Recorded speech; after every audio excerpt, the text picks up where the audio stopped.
Hola, ¿qué tal? Buenos días. Mi nombre es Diana Salinas. Soy el alumno AL087736 y vivo en la ciudad de Chihuahua, Chihuahua.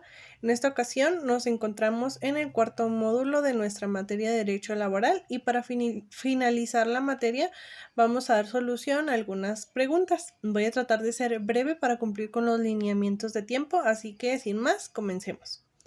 La primera pregunta dice así: ¿cuál es el fundamento jurídico del sindicato y cómo lo define la Ley Federal de Trabajo? Bueno, pues para comenzar, en México, en el caso de México, la Ley Federal de Trabajo es la que establece el marco legal que regula la formación y el funcionamiento de los sindicatos.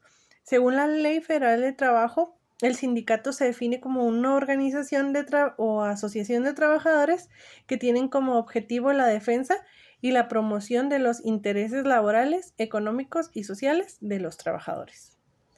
La siguiente pregunta dice así: ¿cuáles son los requisitos legales que deben atenderse para la constitución de un sindicato? Bueno, de manera muy general, los requisitos que deben de cumplirse es un número mínimo de miembros, cumplir con ciertos estatutos y reglamentos, hacer el debido registro y trámites legales para la formación del sindicato y la representatividad y el apoyo de los trabajadores o a los trabajadores. Es decir, pues el objetivo de dicho sindicato.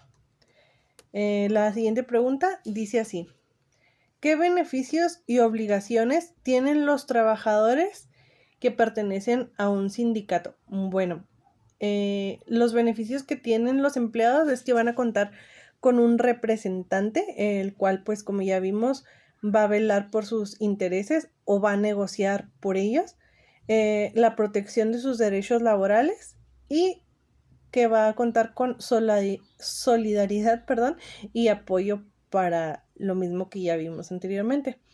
Sin embargo, por el lado contrario, los trabajadores que pertenecen o forman parte de un sindicato también tienen ciertas obligaciones que deben de cumplir, como por ejemplo lo son el pago de las cuotas sindicales, que es una parte muy simbólica, realmente no es algo costoso, el cumplimiento de las decisiones del sindicato, es decir, el sindicato pues va a valerse por medio de una mayoría de votos, por decirlo de algún modo, y a los acuerdos que lleguen, los empleados, aunque no estén totalmente de acuerdo al pertenecer o formar parte del sindicato, pues deben de entender esas decisiones o esas negociaciones que se lleven a cabo.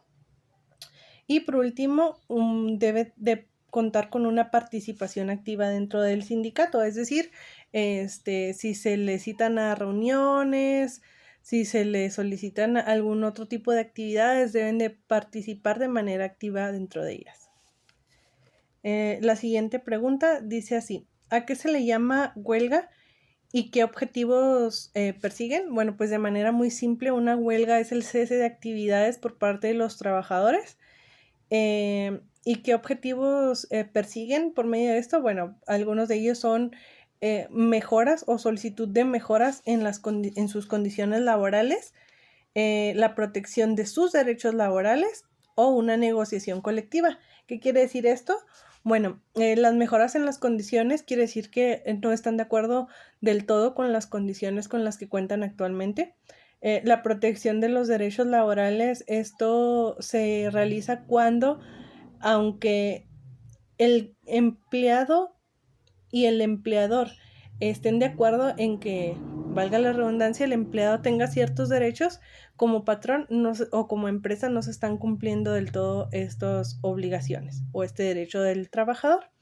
Y la negociación colectiva, bueno, pues es más que nada cuando se quiere realizar alguna mejora, algún acuerdo mutuo, entonces se puede recurrir a este aspecto, que es la negociación.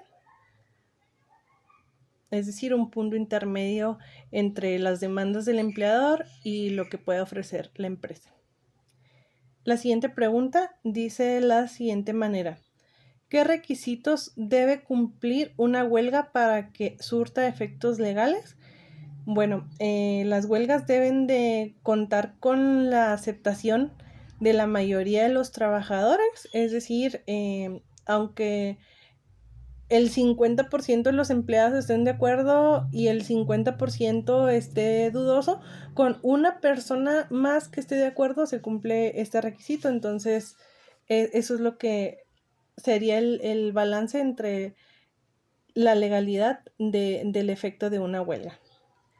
Y por último, la siguiente pregunta dice así: ¿qué tipo de trabajos especiales se contemplan en la Ley Federal de Trabajo y en qué consisten? Bueno, para no extender más el video, voy a mencionarlo lo más brevemente posible. Los trabajos especiales que contempla la ley son los trabajadores de los buques, los trabajadores de aeronáutica, los deportistas profesionales, los actores y músicos, los trabajadores del hogar y los trabajadores de restaurantes, bares y hoteles. Bueno, como ya vimos, todos los trabajadores tenemos nuestros derechos protegidos por medio de la ley. La mayoría pues son estandarizados, por lo cual todos los conocemos. En el caso de estos empleos especiales, eh, tienen ciertas condiciones especiales que dependen pues más que nada del tipo de contrato para la labor para el que sean requeridos, pero hablando por ejemplo de los trabajadores de aeronáutica o de los deportistas profesionales, podemos decir que se requieren ciertos habilidades o conocimientos técnicos, bueno, más bien habilidades técnicas que el empleado debe de contar. En el caso de los actores y músicos, pues más que nada depende de su calidad, la calidad de su trabajo, de qué tan famoso, por decirlo así, o reconocido sea. Y en el caso de algo más simple como los trabajadores del hogar, y los trabajadores de restaurantes, bares y hoteles, consiste más que nada en el caso de los trabajadores de restaurantes que no cuentan con un salario base en sí y dependen más que nada de propinas. Bueno, pues la ley contempla sus trabajos con ciertas condiciones que se deben de cumplir, como seguridad, higiene, no discriminación, etcétera. Como comentaba, bueno, pues todo depende de qué tipo de trabajo se está hablando específicamente, pero pues más que nada se enfoca en cuestiones, en el caso de los trabajadores de buques y aeronáutica, como la seguridad, tanto para los trabajadores como para las personas que dependen de esos empleadores.